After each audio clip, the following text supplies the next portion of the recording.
et de la gauche alternative. Donc voilà, c'est ce message qui est effectivement très parce qu'on travaille avec lui de construire l'alternative avec les camarades du NPA anticapitaliste, d'égalité et donc jusqu'ici d'ensemble et maintenant de ce réseau, parce qu'ensemble a décidé effectivement majoritairement de rejoindre l'après et donc une autre orientation. Donc voilà.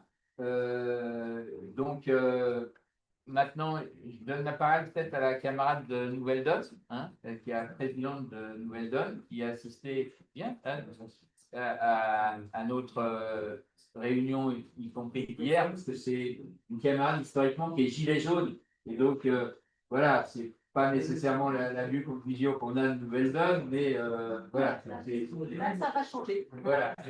Ça va changer ce soir. Donc, bonsoir à toutes et à tous.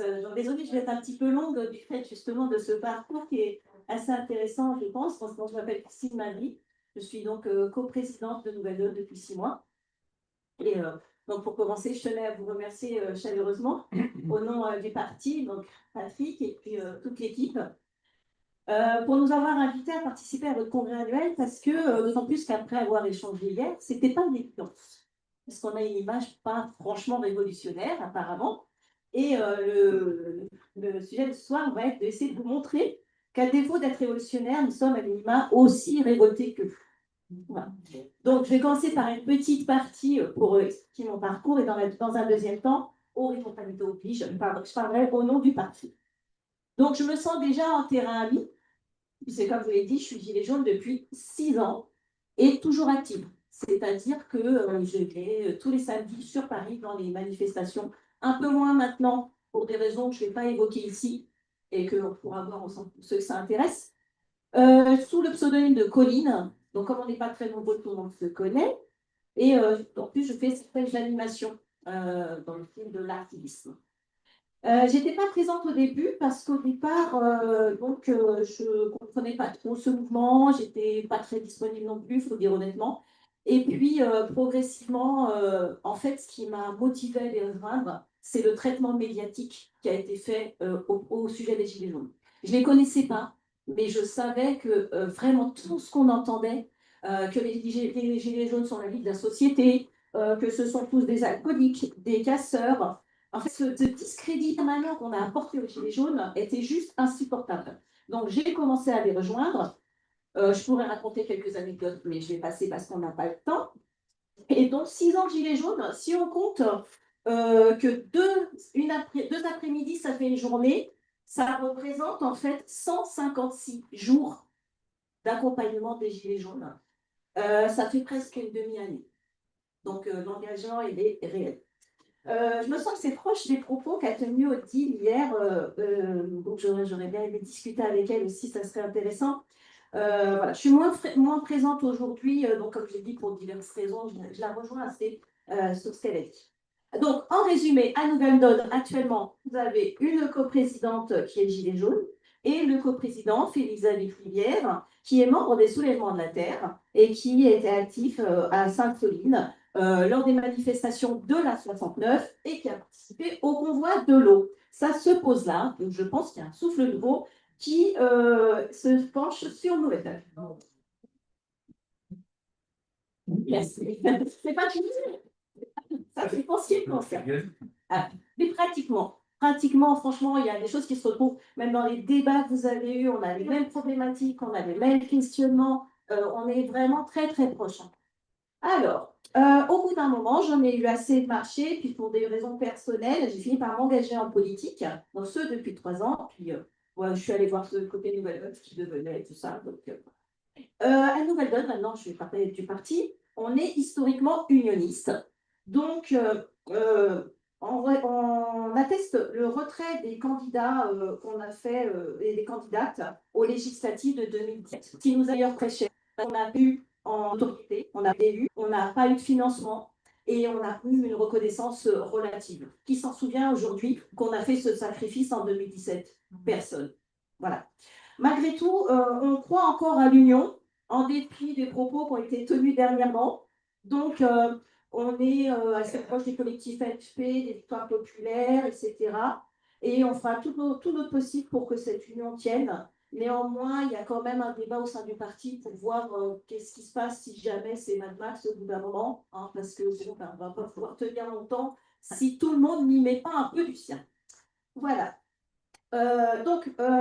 L'image actuelle de la gauche est écornée, et qu'on le veuille ou non, ça retentit aussi sur nous. On doit absolument changer cette image si on veut convaincre notamment les indécis et les abstentionnistes. Et c'est là où nous, les partis modestes, on a un rôle à jouer parce qu'on doit proposer autre chose. On parle souvent d'un récit. Et donc, ce récit, parce que le RN, lui, de son côté, il a un récit. Nauséabond, certes, mais il existe. Et il fait rêver les gens. Nous, il est temps d'avoir ce récit qui donne aussi de l'espoir. Et ça passe par une manière, on doit se réinventer. Alors, j'ai entendu vos échanges tout à l'heure, c'est très intéressant. Moi, je dirais qu'il faut aussi un nouveau langage. Alors, les textes sont très utiles, ils sont importants, parce que ça permet d'indiquer quelle est notre singularité en tant que parti, ou quelle est votre identité. Et puis, c'est un gage de sérieux, quand même, si on a un parti, il faut un programme, il faut un texte. Donc ça s'adresse à une partie de la population. Et puis pour d'autres, eh bien, il va falloir faire d'autres actions. Vous avez parlé d'art, donc de l'activisme, pas seulement, passer par les associations aussi. Bon, tout ça pour se retrouver, on pourrait se retrouver autour d'une table d'ailleurs pour co-construire ce récit. Voilà, et ça commence par montrer que nous, on arrive à s'entendre. Je pense qu'entre nous, il n'y a pas de tiraillement, il n'y a pas de conflit, on s'entend bien, on s'apprécie, il y a une convivialité, et déjà, ça commence par là. Voilà. Donc, ne pas perdre conscience de l'objet commun. C'est aussi le moment de offrir de nouvelles perspectives, et ça passe par la 6e République. Là, actuellement, on a fait un texte que vous allez prochainement recevoir, une tribune à ce sujet. J'en dis pas davantage parce que je suis déjà trop longue. Non, Ouais, je peux détailler un petit peu. Alors, merci. Très, très brièvement. Très brièvement. Voilà. C'est une tribune donc, qui vise à réduire le pouvoir de la présidentielle dans les élections. On souhaiterait faire une inversion du calendrier, et notamment, par exemple, pour 2027, de faire en sorte qu'il y ait une dissolution. Alors, on est un petit peu utopiste, hein, on est d'accord. Donc, pour qu'il y ait des législatives en janvier 2027 avant les présidentielles. Voilà. Pour donner moins d'importance aux présidentielles. Et puis, bien entendu, il faudra, pour plus de démocratie, cesser d'avoir un roi à la place du président qui décide de tout. Et voilà. Donc, il est temps de sortir aussi de ce système néolibéral, post-keynésien, comme on veut, dans lequel tout est permis. Moi, je me pose vraiment la question, quelles sont ces femmes et ces hommes qui ont le génie de proposer de telles recommandations? Hier, de retirer 5 euros aux APL, aujourd'hui, tout parti confondu, hein, de supprimer l'AME, ou bien au nom ou de priver des milliers de personnes de la prime de Noël. Enfin, quand même, là, ça se pose là, au nom du simple fait qu'elle et ils n'ont pas d'enfants, comme si qu'ils n'avaient pas de famille, et ce qui risque aussi de les conduire encore plus à l'isolement. Quelle tristesse, vraiment. Comment est-ce qu'on en arrive là? Ils n'ont pas de honte, la honte n'a pas de limite chez eux. Donc, il est temps de revenir aussi à une sixième République pour avoir réellement de la démocratie et de changer de tout. Enfin, dernier point, comme je suis professeur de SVT, petit point écolo, on a tous été très émus par le vol des joyaux de la couronne, hein, au Louvre. Quelle consternation, quel émoi désœuvré réellement. Est-ce que vous savez que tous les jours actuellement, nous perdons entre 70 à 100 diamants, émeraudes, rubis, etc. Est-ce qu'on a conscience de quoi je parle? Les miens. Pardon? Mais j'en ai, moi, et ils ont disparu. C'est vous l'escalier là Non, je plaisantais, pardon. Bon. Donc, en fait, tous les jours, nous perdons 70 à 100 espèces animales et végétales. Donc, autant de diamants, puisque je n'ai pas mon livre avec moi malheureusement. Il faut savoir que chaque espèce est une construction unique qui, en fait, ne pourra plus jamais être reconstruite. Donc là, il n'y a même pas l'espoir de les retrouver. Les bijoux, on pourra peut-être les retrouver. Mais ces espèces-là, elles sont disparues différentes. C'est des coups de poing. Donc la maison brûle en résumé, et nous bagarrons. Voilà. Donc il est temps de s'unir réellement et de se concentrer de concentrer notre énergie vers l'objectif commun, de laisser de côté les rencœurs éventuels et tout ce qui nous éloigne pourquoi les citoyens, citoyennes nous accordent leur confiance. Voilà. J'espère qu'après ce petit exposé, j'aurai convaincu PEPS de notre esprit de révolte et que sur une échelle révolutionnaire de 1 à 10, au moins on aura gagné quelques crans. Merci Catherine.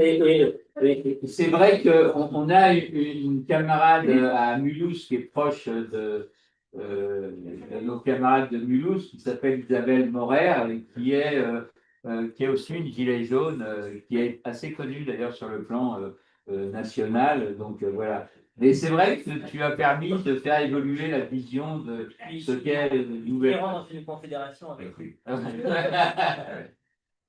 Oui. Juste pour vous dire que là où j'habite, c'est-à-dire du côté de Gina, au nord de Montpellier, les actions se font aussi avec mes amis. Avec Brigitte. Oui, exactement. Oui, elle a fait de toi. Oui, voilà. Donc, et puis nous avons participé effectivement pendant plusieurs mois à l'initiative qui avait été prise par Nouvelle Donne de réunir les petits partis pour essayer de faire pression dans un certain nombre de domaines. Et c'était plutôt bien, puisque jusqu'au NPA, qui n'est pas encore arrivé, d'ailleurs, je le regrette, jusqu'à. Enfin, vraiment, il y avait beaucoup de gens qui étaient présents dans cette initiative. Changer de cap, peut-être peut intervenir. Donc, l'association de Changer de cap, dont sont partie de nos camarades, notamment de Mulhouse aussi, est une association très importante parce qu'elle est ancrée dans les espaces populaires. Hein. Je ne sais pas comment me présenter. Voilà. Ben, je ne sais pas trop non plus, mais je vais essayer. Donc moi, je suis Benjamin. En fait, je rejoins Changer de cap en tant que délégué général début juillet. Donc, je découvre voilà, depuis quelques semaines Changer de cap. Et je dois dire que je vous découvre aussi depuis hier. Donc, j'ai essayé d'être présent hier soir et aujourd'hui. Donc, c'est pour ça que ce que je vais dire va peut-être être un peu en vrac. Parce que j'ai entendu beaucoup de choses qui m'ont fait énormément réfléchir, à la fois au titre de changer de cap, mais aussi à titre personnel. Moi, je suis originaire du Pays Basque, sur lequel j'ai travaillé, notamment en lien avec les mouvements de la gauche patriote basque. Donc, il y a beaucoup de choses qui ont été dites hier sur notamment l'internationalisme, mais des choses qui ont été dites aussi aujourd'hui sur la construction de modèles alternatifs comme moyen de créer des rapports de force qui m'ont beaucoup parlé. Donc, du coup, pour parler de changer de cap, et alors, mes camarades pourront me compléter, me corriger si je dis de bêtises sur changer de cap. C'est une asso qui s'est créée en 2019, donc un mouvement interassociatif qui s'est créé du coup pendant la période de mobilisation des Gilets jaunes, aussi des marches climat. Donc, il me semble, ce qu'on m'a transmis en tout cas, c'était que changer de cap était parti un peu de ce moment-là pour constater il y avait des gens, il y avait des citoyens qui ne trouvaient pas dans les organisations, dans les institutions qui existaient déjà, que ce soit les partis, les syndicats, les associations, leurs espaces d'expression. Et donc, Changer de cap, c'est créé pour essayer de contribuer à ouvrir ces nouveaux espaces d'expression et aussi mettre en lien ces collectifs qui se montaient, ces gens qui commençaient à s'engager, pour qu'ils apprennent les uns des autres, qu'ils se mettent en relation, qu'ils partagent leurs projets, et pour aussi montrer que le mouvement des Gilets jaunes n'était pas seulement un mouvement d'expression de colère, mais pouvait aussi s'installer dans la durée et aussi se saisir concrètement de problématiques quotidiennes, concrètes, et proposer des solutions. On en a parlé un petit peu tout à l'heure avec Babette, mais c'est vrai que l'épicerie solidaire qui a été montée, c'est aussi une des preuves, une des nombreuses preuves qui ne sont pas forcément suffisamment visibles, mais que le mouvement des Gilets jaunes a abouti sur des actions concrètes sur les territoires pour changer en pratique le quotidien des gens. Voilà, moi c'est ce que j'ai retenu un peu de l'esprit de la création de Changer de cap. Donc un espace de partage, d'échange, de portage dans la durée des mobilisations. Et quelque part, il y a un peu ce constat que sur les territoires, il y a un fourmillement d'alternatives, mais qu'il y a un enjeu peut-être de passer d'une société où il y a plein de projets alternatifs à un projet de société alternatif d'ensemble. Il me semble que c'est un peu l'esprit que ce que vous portez dans voilà, dans votre posture politique qui a été débattue aujourd'hui.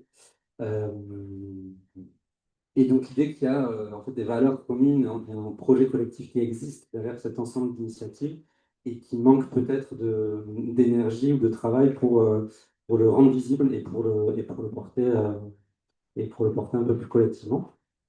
Pareil, je voulais rebondir sur ce qui avait été dit tout à l'heure sur la recherche de cohérence et de bon sens. Je pense qu'il y a cet enjeu-là de relier toutes ces initiatives et de montrer en quoi elles sont cohérentes et en quoi elles sont de bon sens, en sachant qu'il y a aussi un autre projet politique qui a le vent en poupe, c'est terrifiant en ce moment, qui lui aussi a son propre bon sens et lui aussi a sa propre cohérence, sauf qu'elle n'est pas en direction de la même finalité, du même projet politique.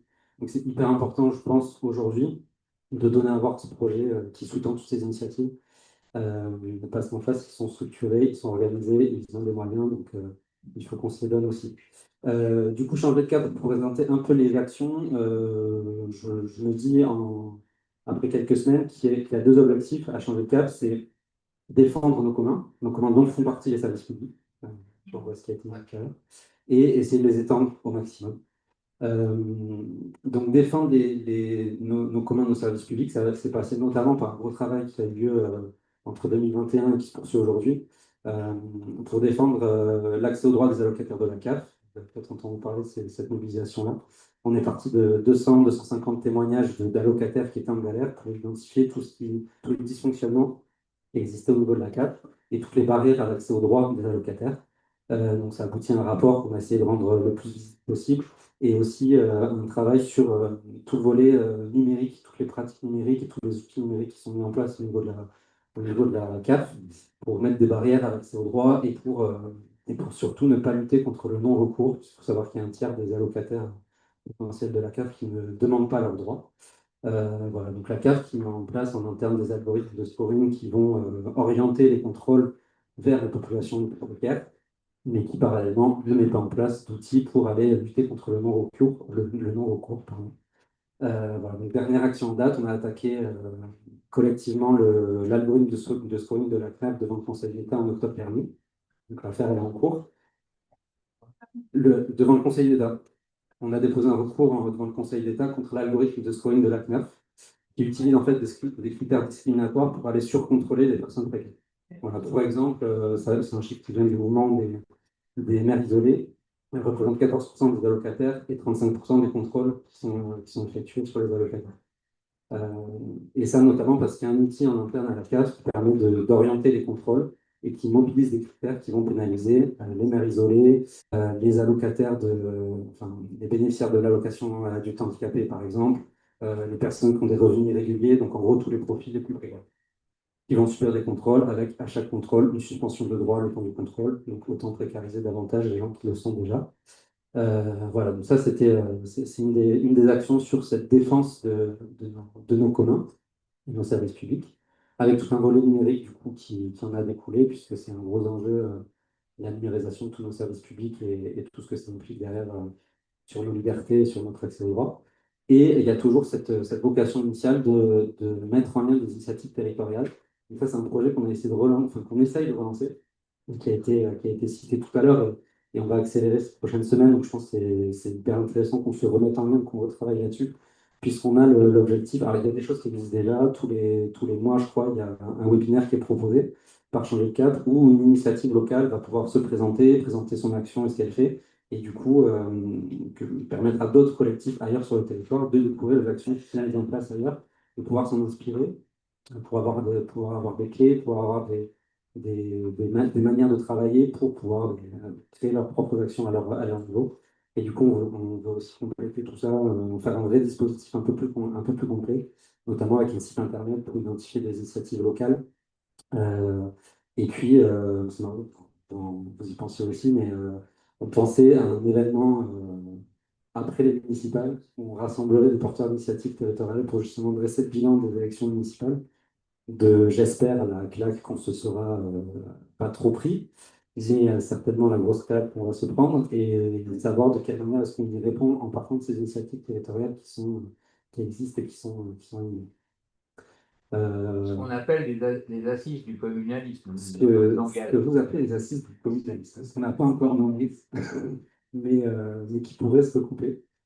Euh, voilà, bon, après j'avais noté plein de trucs, notamment sur l'intervention d'hier par rapport au cas du Pays Basque. C'est un peu une réponse à une intervention qu'il y avait eu tout à l'heure sur comment les mouvements écolos bobos peuvent avoir une efficacité à court terme. Et en fait, là aussi, il y a des réponses qui existent, enfin, il y a des exemples qui donnent des réponses aux échelles locales. Euh, Au Pays Basque, l'association BICI a lancé une nouvelle orga qui est un peu la fille de BICI qui s'appelle Alda, que vous connaissez peut-être, qui a choisi d'ouvrir des permanences dans les quartiers populaires de Bayonne et du coup de donner, enfin, d'aller recueillir les besoins, les problématiques des habitants de ces territoires-là. Ils sont largement exclus des non-militants locaux, plutôt écolo-bobo et plutôt aversalés, donc patriotes. Patriotes au sens d'un nationalisme ouvert tel qu'il a été présenté hier et pas d'un nationalisme de repli et fermé. Et du coup, à partir de cette parole-là, ils ont mis en place, en fait, ils ont mis à disposition leurs compétences militantes pour porter la voix et porter les revendications de ces populations qui n'existaient pas du tout dans le champ civique et militant du Pays Basque. Donc, ça a donné une grosse mobilisation sur la question de logement et qui a eu des résultats. Je crois que ADA s'est lancé en 2020 et aujourd'hui, il y a un règlement de compensation sur les Airbnb au Pays Basque. Il y a la loi Chanis-Lemeur qui définit des périmètres où il y a interdiction de produire de la résidence secondaire. Il y a énormément de choses qui ont été faites. Ils sont présentés dans les élections de représentation dans les offices HLM pour y représenter la voix des locataires. Donc à très court terme, ils ont pu mettre en place des choses très opérationnelles sur un sujet qui est complexe et en y intégrant les gens qui étaient exclus de ces champs d'utilisation-là. Donc oui, il peut y avoir un impact et il peut y avoir un impact qui, du coup, en l'occurrence, a aussi dépassé l'échelle locale. C'est-à-dire que la loi sur le logement, elle est disponible pour tout territoire à partir du CABAS. Ils n'ont pas travaillé que pour eux, en fait. Ils ont travaillé pour toutes les personnes qui pouvaient se retrouver dans les mêmes difficultés que celles et ceux avec qui ils ont travaillé localement. Donc pour dire qu'il peut y avoir un impact. Et pour le coup, au Pays Basque, cet ensemble de mobilisation, et c'est pour ça que j'ai insisté tout à l'heure sur le fait qu'il y a des initiatives à mettre en évidence, qui sont celles qui entrent en relation avec d'autres initiatives du même territoire. Parce que au Pays Basque, le mouvement patriote est passé par ce combat culturel de long terme, est passé par la construction du territoire via des formes alternatives, en les mettant tout en lien les uns avec les autres. C'est-à-dire que moi, au Pays Basque, je pouvais payer mon électricité auprès du fournisseur local avec la monnaie locale qui est le Oshko. Tout marche ensemble et sur tous les volets pour se donner en fait le moyen d'action. Et ça donne au mouvement Abbas aujourd'hui des victoires électorales et un poids dans le jeu électoral local qu'il n'avait pas initialement. Voilà, pour vous dire que ça peut marcher parce qu'il y a des exemples qui montrent que ça marche sur plein d'enjeux, sur la sortie du marché des terres agricoles, sur le combat culturel aussi, sur la défense de la langue. Donc voilà, c'est un beau laboratoire et duquel on a, je pense, beaucoup à s'inspirer. Voilà, bon, j'ai noté plein de trucs, mais je ne vais peut-être pas tout dire et ce sera trop en vrac, donc je vous laisse avec ça. Et de toute façon, ben, on va continuer à discuter, je pense, pour organiser ces assises de quelque chose, mais ces assises.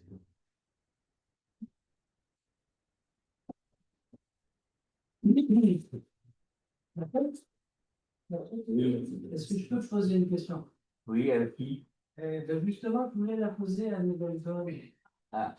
Et je voulais lui demander quel type d'action elle pensait qu'il pouvait être intéressant de mener avec PEPS. Parce que là, on vient de voir avec le changement de cap qu'il pouvait y avoir une action finalement assez concrète autour de la thématique des assises du communalisme.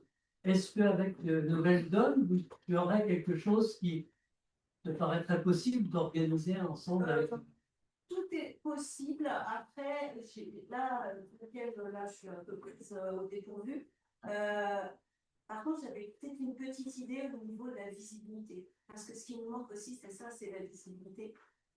Mais bon, j'attends un petit peu avant d'en parler. On doit étudier ça encore entre nous. Et puis je reviendrai vers vous. Mais ce serait plus, c'est aussi dans cette voie-là que on fait des idées innovantes. Mais après, on est ouvert à tout là. Décider comme ça, bon, je ne peux pas le faire. D'accord. Désolée. Tu voulais parler, André? Oui, je voudrais simplement dire que je suis là aussi en tant que militant de l'alternative et autogestion, petite organisation, mais grandes idées, etc. Nous sommes, en fin de compte, nous ne peut pas être considérés comme étant des partenaires parce que nous sommes partie prenante de PEPS. Mais disons, il y a quand même un certain nombre d'entre nous, il faut le dire, qui sont toujours un petit peu réticents parce que ceci et cela. Alors d'abord, j'ai une proposition à faire, c'est d'allier quelque part ou de relier PEPS à cette idée d'alternative et d'autogestion au niveau du titre, de marquer quelque part pour rassurer un petit peu ceux qui pensent pas tout à fait que c'est partie prenante. Ceci étant dit, nous sommes, pour être précis, nous sommes un petit peu les descendants du PSU, PSU qui s'est créé au moment de la guerre d'Algérie, qui est la seule organisation héritée pour l'indépendance pour l'Algérie. C'est pour cette raison que j'en ai fait partie. Le PSU, ce n'est pas seulement Rocard, mais c'est aussi les LIP, c'est-à-dire des autogestionnaires, c'est Charles Piaget, c'est Roland Guiteau, c'est un certain nombre de chaînes. Et nous qui sommes restés, on est imprégnés par cette idée d'autogestion, de faire avec les personnes et pas pour elles, de permettre aux uns et aux autres de devenir acteurs. Une fois que j'ai dit ça, je crois qu'on a envie de jouer notre participer de manière on sort des cahiers de position, on a un spécialiste d'affiches qui fait des affiches là, c'est commune, PEPS, qui fait des, et on en a fait une vingtaine avec. Donc on est en capacité d'apporter notre proposition avec les peu de moyens, mais aussi avec, je pense qu'au-delà des moyens, c'est aussi l'enthousiasme qu'on a pour faire avec. Et je crois que donc, on se donne rendez-vous pour prochaine manifestation, qu'on est vraiment partie prenante dans la mesure du possible. Si on peut ajouter quelque chose qui est super important par rapport à ce que vient de dire Roger, l'idée c'est aussi de mettre en place de la formation sur qu'est-ce que ça veut dire l'autogestion et pratiquement comment on fait, etc. D'accord. Je voulais aussi rajouter que j'ai encore sur la table, si ça vous intéresse, un petit livre que j'ai écrit qui s'appelle La fraternologie. Ça veut dire comment, en tant que, dans le cadre d'une démocratie représentative, on a essayé de faire en sorte que les gens du village deviennent des acteurs. Et puis après, en tant que démocratie active, avec peu de moyens et pas beaucoup de pouvoir, on essaye aussi de faire tout de suite, là, maintenant, un certain nombre de choses. Si ça vous intéresse, alors pourquoi pas technologie? Parce qu'on était à une réunion dernièrement, il y en a un qui a dit, moi je suis sociologue, l'autre a dit, je suis psychologue, et mon ami Jean Cardonnel avait dit, je suis fraternologue. Voilà un petit peu la raison pour laquelle Alors, la camarade maintenant d'alternative communiste, avec qui on a de très bonnes relations dans le Tarn, notamment sur la question non seulement de la 69, mais aussi de lutte autre, hein, mais dans le cadre du nouveau Front populaire. Et on a eu aussi de bonnes relations au départ conflictuelles et après qui se sont beaucoup améliorées sur la question de Green Dock à Gennevilliers, avec le maire qui est Alternative communiste, qui est quelqu'un des responsables de l'Alternative communiste. Et là, c'est Isabelle Laurent. Ouais. Merci de l'invitation. Mais justement, j'ai un mot de la part de Patrice Leclerc qui s'excuse parce que comme maire, il est très engagé dans les municipales. Hein. Donc, vous imaginez que le samedi, c'est difficile. Donc, Alternative communiste en 2 mots, qu'est-ce que c'est? C'est un réseau communistes, avec des communistes encore membres du Parti communiste, des communistes qui sont en dehors du Parti communiste. Nous avons en commun la conviction que l'idée communiste reste une idée neuve, une idée jeune, une idée qui peut être propulsive. L'idéal communiste a quand même porté pendant des décennies, à partir de la fin du XIXe siècle, un idéal qui dépassait chacun, qui faisait qu'on était porté par quelque chose, chacun de plus fort que nous. Évidemment, pour ce que ça avait de meilleur, hein, ça n'efface pas du tout les drames qui sont articulés. Et pour ce qui concerne le Parti communiste français, il avait trois atouts, c'est d'articuler radicalité et responsabilité, c'est à la fois très transformateur et en même temps très présent, notamment au niveau communal, mais pas seulement. Intellectuel et peuple, hein, c'est un parti qui a rassemblé énormément d'intellectuels et qui a donné une place considérable à la classe ouvrière, et national et local. En gros, ce qui anime Alternative communiste, c'est la conviction que ces forces-là, ces atouts-là, peuvent encore être utiles à la France, doivent encore être utiles à la France. Maintenant que je vous ai présenté un peu ce qui nous anime, je voudrais faire mon intervention en 3 points. Le premier, c'est l'unité. Le deuxième, c'est l'unité. Et le troisième, c'est l'unité. Le premier, je ne vais pas insister, quand les fachos sont à la porte, hein, ce n'est pas possible que la gauche soit divisée telle qu'elle est divisée. Elle est divisée parce que, d'une certaine manière, il y a quelque chose qui m'irrade, c'est le sectarisme. Le sectarisme, c'est considérer que chaque chose qui nous différencie devient un problème indépassable. Et c'est nourri par un élément supplémentaire, c'est le défaut d'altérité. L'altérité, c'est toujours considérer que l'autre, il a quelque chose, il a une rationalité, il a quelque chose à vous apporter, il a un vrai point de vue qui est respectable. Et donc, premier sujet, c'est lutter contre ce sectarisme, considérer que s'il y a différentes composantes dans la gauche politique, c'est qu'il y a aussi différentes composantes dans le peuple politique de gauche, et que ces composantes, elles reflètent quelque chose, ce qui ne veut pas dire qu'on ne soit pas d'accord. Moi, je n'insiste pas sur, par exemple, l'actualité et l'attitude du Parti socialiste en ce moment me rend très, très en colère. N'empêche que ça ne doit pas être on doit être capable de dépasser ces différences dans le moment présent. Deuxième chose, unité, c'est évidemment, comme je pense qu'on est très d'accord là-dessus, non seulement l'unité politique, mais aussi l'unité sociale, mais aussi l'unité de toutes ces émergences dans le pays qui produisent ce que vous appelez du communalisme, ce qu'on appelle du communisme déjà là, d'une certaine manière. C'est ça aussi du désert. voilà. C'est des librairies, c'est des tops, c'est des théâtres, c'est de l'aide aux devoirs dans les quartiers, c'est de l'aide alimentaire, etc. Il y a une multitude d'initiatives dans ce pays qui sont des initiatives de partage, d'entraide, de main tendue, que nous, on qualifie de communisme déjà là, et qui a besoin d'unifier au plan non seulement national, mais politique. Tout ça ne fait pas système.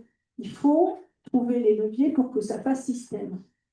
Et enfin, unité, et ça va revenir peut-être à ce que je disais au début sur projet émancipateur, on sent bien qu'on est dans un moment, j'étais à Copernic, là, toute la journée sur 95.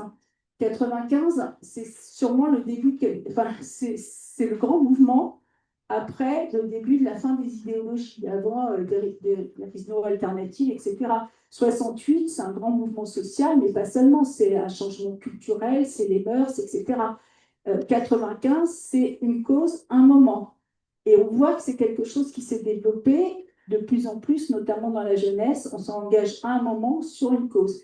Et on sent bien qu'on a un déficit de ce qui a fait que, en gros, dans les années 80, il y avait quelque chose qui transportait, qui nous portait, qui nous élevait, c'est ce projet commun d'émancipation.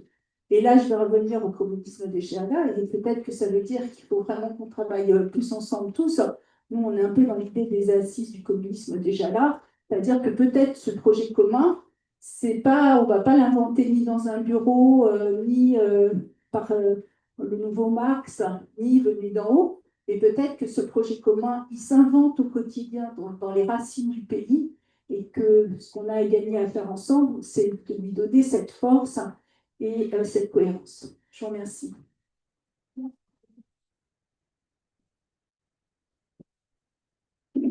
Merci Isabelle, parce que c'était très inspirant. Et c'est vrai que ce que tu appelles le communisme déjà là, qu'on appelle nous aussi le déjà là, et qui est partie intégrante, comme tu le verras dans le projet stratégique de révolution lente, elle répond complètement. Et si on arrivait, y compris à travailler ensemble à ces assises du déjà là, bon. Ça peut être ça peut être quelque chose de très inspirant, quoi. Voilà. Et je crois en plus que ta présence là où elle est importante. Romain, il faudrait que tu vois le copain justement il est là, peut-être de Vitry. Bah, là, je suis d'ailleurs. Et- On voit qu'il y a encore combien de temps de. Non, mais eux, ils vont partir, quoi. Voilà 5 minutes, quoi. Ça serait bien. Voilà. Voilà, c'était pas distrait, mais c'était important parce que c'est voilà, c'est la préparation quelque part et aussi concrète des élections municipales.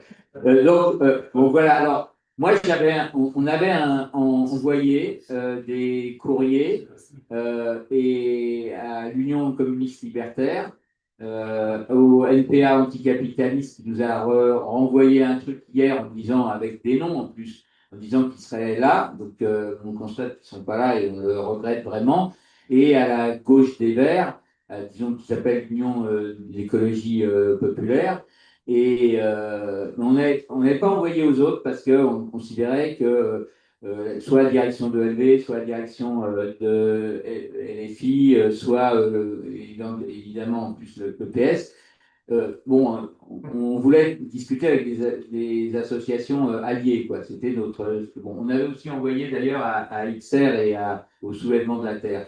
Bon, je constate qu'ils ne sont pas là, je le regrette.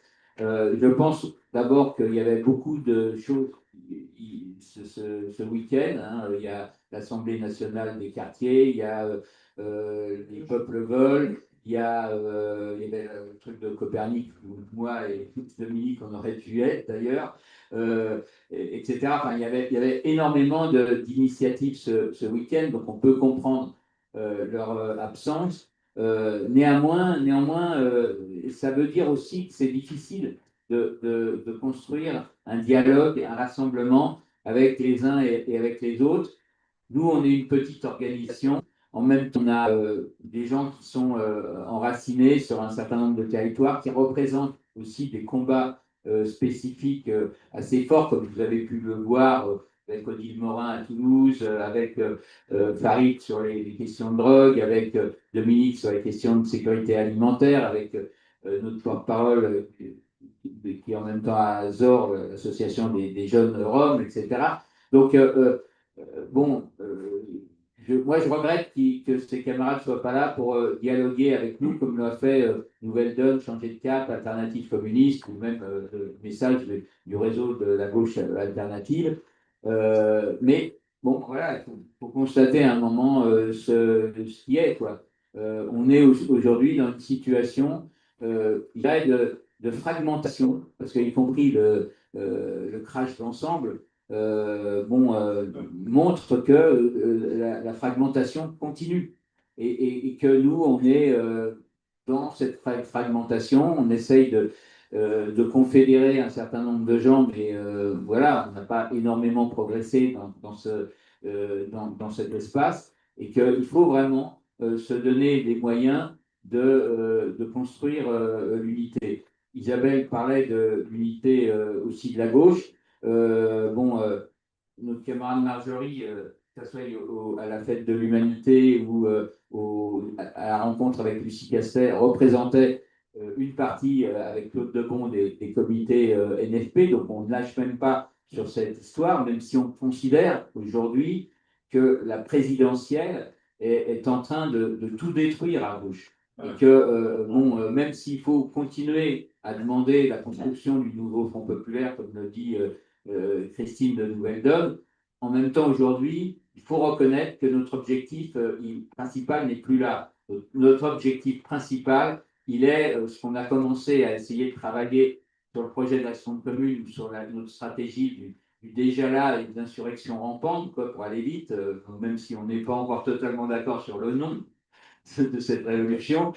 Mais en tout cas, c'est la stratégie que nous devons développer maintenant, sans considérer que les échéances électorales, disons, politiques, sont le seul enjeu qui doit nous obséder.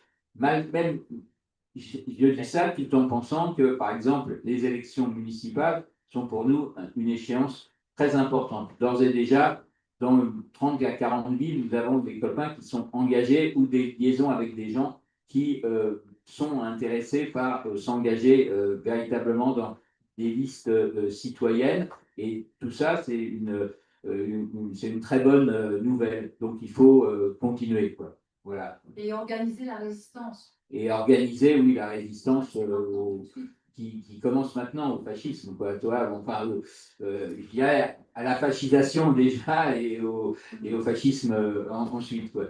Donc, bon, voilà, c'est tout ce que j'avais à dire. On va peut-être maintenant, à moins qu'il y ait des interventions de camarades d'associations que je n'avais pas vues, qui peuvent intervenir là, clore cette journée en attendant à 8 heures la conférence gesticulée sur le soin militant, c'est-à-dire la souffrance à l'intérieur des organisations militantes de notre camarade Florence, qui va vraiment être intéressante, quoi, parce que pendant 2 heures, elle va montrer, déconstruire un peu les rapports militants au sein des organisations politiques, syndicales ou associatives, et les rapports de domination, comme tu dis très bien, Dominique. Oui, Marjorie? Micro. Micro, pas micro. Oui, vas-y. Oui, vas-y. Ok.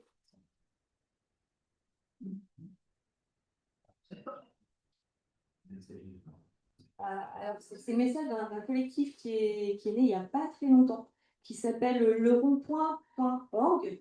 Et c'est un collectif de gilets jaunes qui vient de lancer en fait un site internet et dont le but, c'est de recueillir l'ensemble des créations des gilets jaunes pour éviter que l'histoire que l'histoire se perde, en fait, parce que comme vous dirait Dominique dans sa brochure sur la SSA, en reprenant Howard Zinn, donc comme ça de mémoire, si voilà, tant que les lapins ne sauront pas écrire, c'est les chasseurs qui écrivont l'histoire. Donc là, l'idée c'est la même. Et donc simplement, ils nous passent ces salutations, donc ce collectif. Ils auraient aimé venir hier au débat sur les Gilets jaunes, et en fait ils nous suivent depuis notre création. Et ils espèrent qu'on puisse travailler ensemble dans la mesure où on est aussi issus des Gilets jaunes. Et donc, voilà, j'ai juste un petit mot de présentation pour qu'on puisse les connaître et puis potentiellement travailler avec eux. Donc, nous sommes un collectif créé au début de l'année 2024, réunissant des Gilets jaunes issus des 4 coins de France. Nous nous sommes rencontrés au fil des mois et des années sur un rond-point, dans la rue ou lors des manifestations, ou lors d'une assemblée des assemblées. Nos expériences et ces liens construits avec le temps ont permis à ce projet de voir le jour. Donc le rond-point.org. Ce site internet met en lumière une mémoire vivante du mouvement des Gilets jaunes et de ses suites. Donc toutes les initiatives en fait qui sont nées des Gilets jaunes vont être référencées sur une cartographie, et l'idée c'est de pouvoir mettre en lien justement toutes ces initiatives. C'est un outil participatif nourri par les personnes ayant participé au mouvement ou qui en ont été proches. Traces produites lors du mouvement, ce sont autant les doléances qui nous ont été volées, les chansons que nous avons scandées, les tracts et les journaux que nous avons imprimés, les banderoles que nous avons vendues et tant d'autres choses qui racontent ce mouvement. Toutes ces traces sont dispersées, peu visibles et vouées à se perdre avec le temps. Rassemblons-les et rendons-les visibles. Ce site cherche à visibiliser les suites du mouvement, avec ou sans gilet. Des groupes continuent de se retrouver sur les ronds-points, alors que d'autres ont évolué vers d'autres formes. Action de solidarité, animation d'un lieu, pactage, jardin partagé, etc. Ce site propose à ces groupes encore actifs d'apparaître sur une carte afin de mettre en lumière leur histoire et leurs actions. Dans l'espoir que l'histoire des Gilets jaunes ne soit pas déformée ou détournée, nous souhaitons transmettre un peu de la puissance, de la joie, de la créativité et de l'inspiration que ce soulèvement a produit.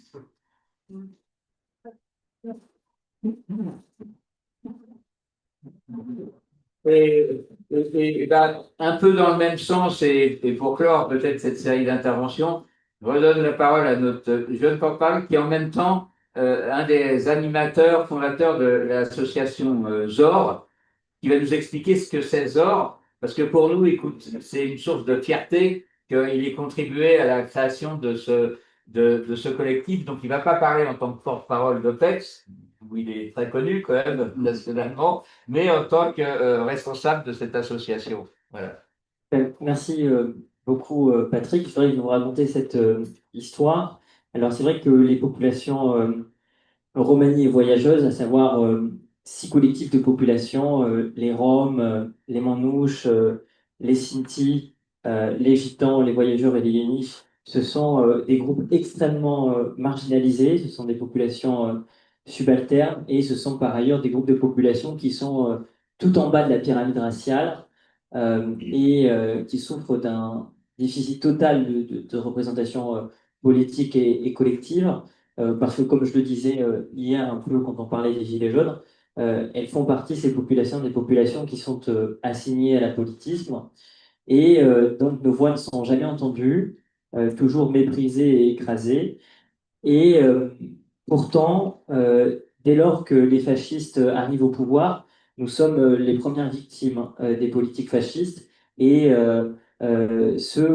jusqu'à ce qu'ils le quittent, on atteste le fait que lors de la Seconde Guerre mondiale, avant même le début de celle-ci, en 1939 en France, les populations romanies et voyageuses ont été internées dans des camps de concentration, que l'État français les appelait ainsi. J'insiste sur le terme. Ensuite, sur le plan historiographique, on a qualifié ça de camp d'internement, mais les institutions de l'époque qualifiaient bien ça de camp de concentration. Et ma grand-mère, par exemple, mon arrière-grand-mère, Maria Azaïs, a été internée dans un camp français qui s'appelle Jargeau.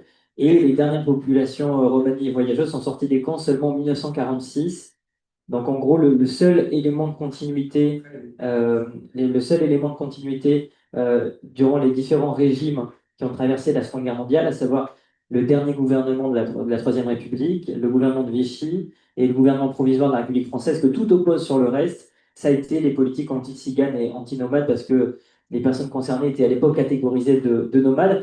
Et donc tout ça pour vous dire que, en fait, ce qui s'est passé, c'est que lorsqu'il y a eu la dissolution de l'Assemblée nationale l'année dernière par Emmanuel Macron pour donner le pouvoir délibérément à Bardella, parce que c'était son espérance première en faisant cet acte-là, on s'est réunis dans l'urgence avec les principaux militants roms et voyageurs. Je pense notamment à Anina Tutu, à Aurélie Garance, Solène Demestre et d'autres militants, surtout des militantes d'ailleurs.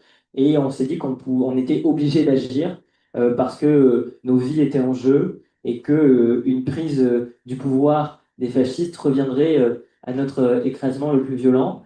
Et par ailleurs, on s'est aussi dit que à travers l'histoire, une de nos caractéristiques majeures, ça a été le fait de résister et d'être à l'avant-garde des mouvements de résistance contre le fascisme.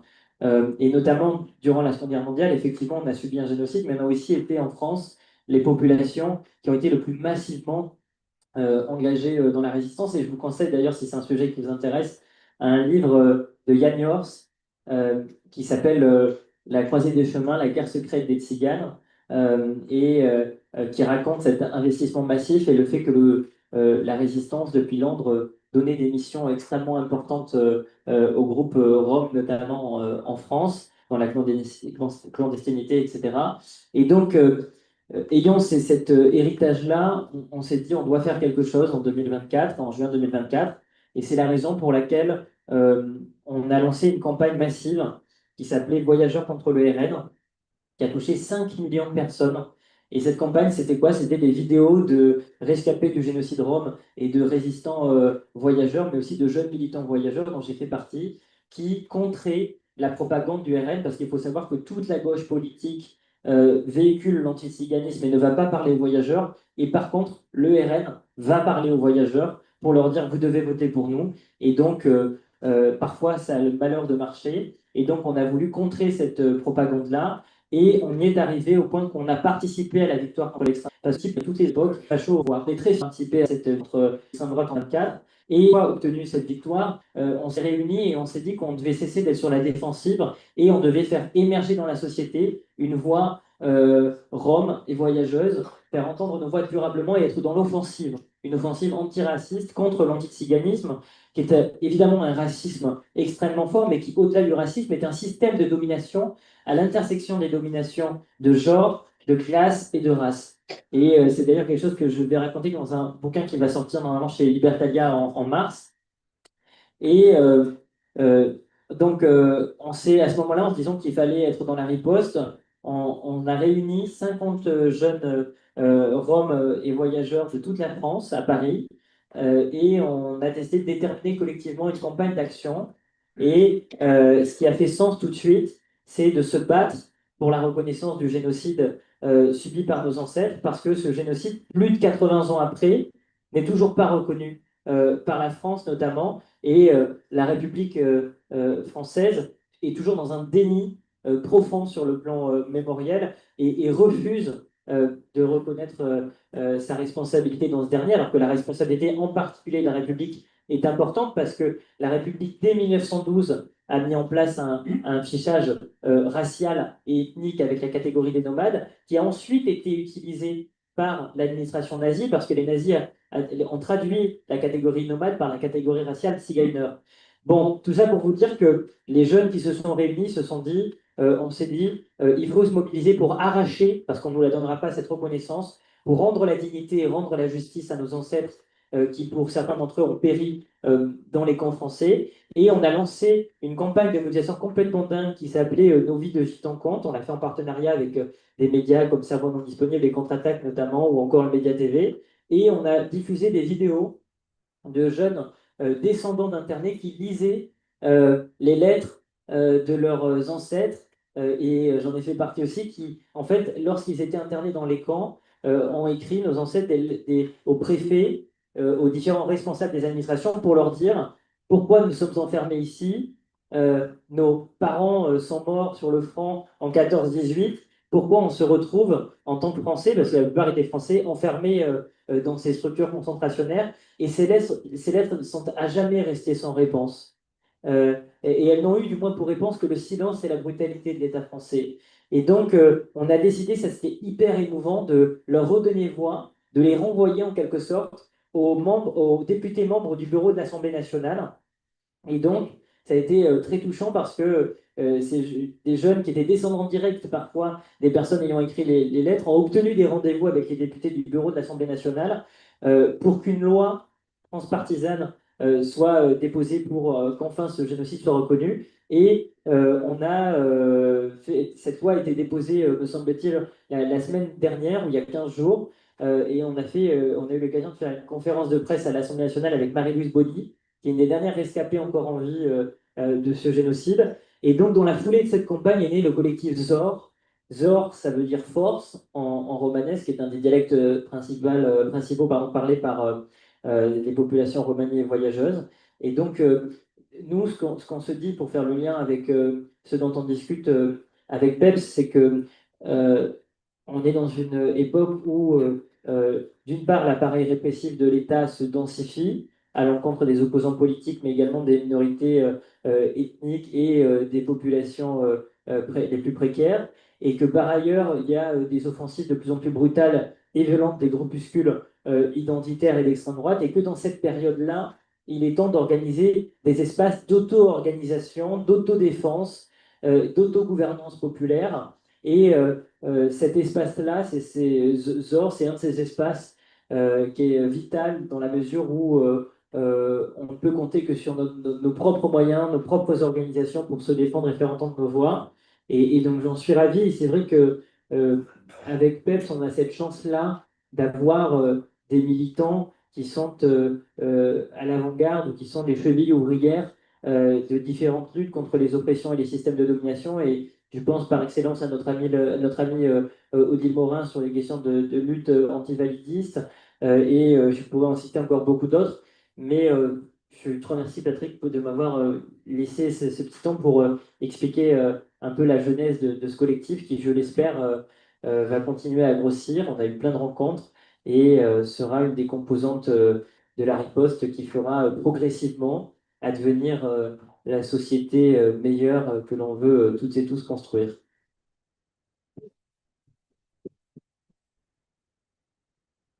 Merci, ça tombe très bien. Non, mais Didier, qu'est-ce que tu voulais dire? Juste un mot, Oui. c'est juste pour signaler quelque chose qui est intéressant. Il y a un livre qui est connu de Sarah Van Uxen, qui est sur le droit de déambuler, qui défend en fait les principes, c'est une juriste, qui défend l'idée de définir un droit, alors un droit universel, de déambuler. Ça touche aussi bien les voyageurs, mais aussi les migrants. Autrement dit, la possibilité pour les migrants de rentrer, voilà. Et c'est un sujet sur lequel il y a un travail juridique qui est fait. Ok.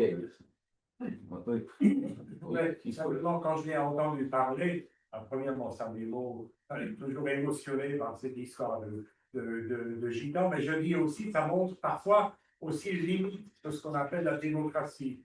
Si dans mon village, en tant que maire des gitans, j'avais fait un référendum pour savoir s'ils ont le droit d'avoir un terrain, d'avoir ceci, etc., ben, finalement, la majorité était contre.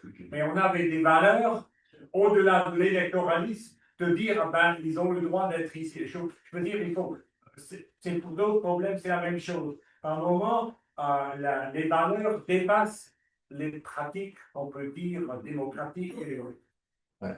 Bon, là, on est obligé de le clore parce qu'en plus, la camarade, elle est arrivée, elle va son conférence. Et donc, vraiment, on peut maintenant, je pense, prendre quelque chose pour boire ou bouffer au café à l'intérieur, là. Et franchement, pour ceux qui restent, c'est très important de rester parce que ne faudrait pas être quelques-uns simplement pour la conférence gesticulée de Florence. Voilà, merci.